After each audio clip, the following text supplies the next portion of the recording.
তোমরা ভাবছো যে আমি কোথায় গেছিলাম। আমি গেছিলাম, তোমরা তো সবাই জানো যে আমাদের এদিকে মানে বন্যার জন্য রাস্তা ডুবে গেছে, আর তার জন্য আমরা বাজার টাজারও যেতে পারিনি, দোকানেও যেতে পারিনি। এই কারণে আমাদের এদিকে ত্রাণ দিতে এসেছিলো, খড়গপুর থেকে কিছু দাদাভাই এসেছিলো ত্রাণ দিতে, সেটাই আনতে গেছিলাম। চলো, আমি এখনও দেখিনি কি কি আছে এর মধ্যে, আমিও দেখবো, তোমাদেরকেও দেখাবো। আমার ছেলে দেখে নিয়েছে, কিন্তু আমি এখনও দেখিনি। চলো খোলা যাক কী কী আছে এর মধ্যে, একটু দেখি। প্রথমেই আছে মুড়ি। সত্যি বৃষ্টি বন্যার সময় না মুড়িটা খুবই প্রয়োজন। তারপরে এখানে আছে চিড়ে, তারপরে আছে ছোলা, তারপরে আছে এখানে গুড়, একটা চানাচুর প্যাকেট আছে, তারপরে এটা ওয়ারিস প্যাকেট আছে।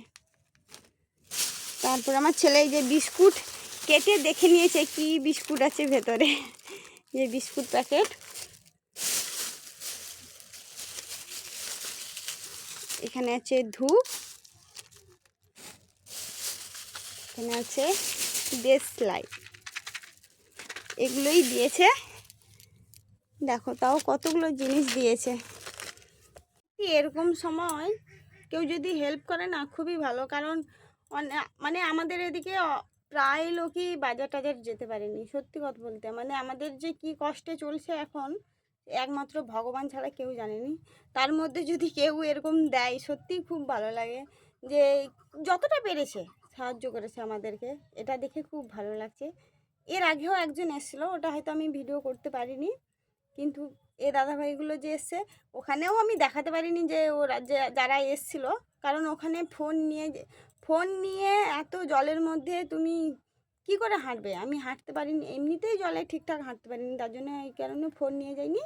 ফোন নিয়ে গেছিলাম মানে ওখানে ভিডিও করার মতো আমার মানে কি পরিস্থিতি হয়নি, কারণ আমি জলে হাঁটতে পারি না, তার মধ্যে ভিডিও তো করতেই পারবো না। তার জন্য আমি বাড়িতে এসেই ভিডিওটা দেখালাম। অনেক কিছু নিয়ে এসছে, মানে অনেক জিনিস নিয়ে এসছে, শুধু আমাদের এদিকে না, অনেক মানে আমাদের এপাশে যতগুলো মানে ডুবেছে, যতগুলো মানে সেই সব যে জায়গায়, যেমন হচ্ছে তোমার লক্ষ্মী চোক, তারপরে আমাদের কুলভেড়ি, অনেক অনেক জায়গায় গিয়ে দিয়ে এসছে, অনেকগুলো জিনিস দিয়েছে।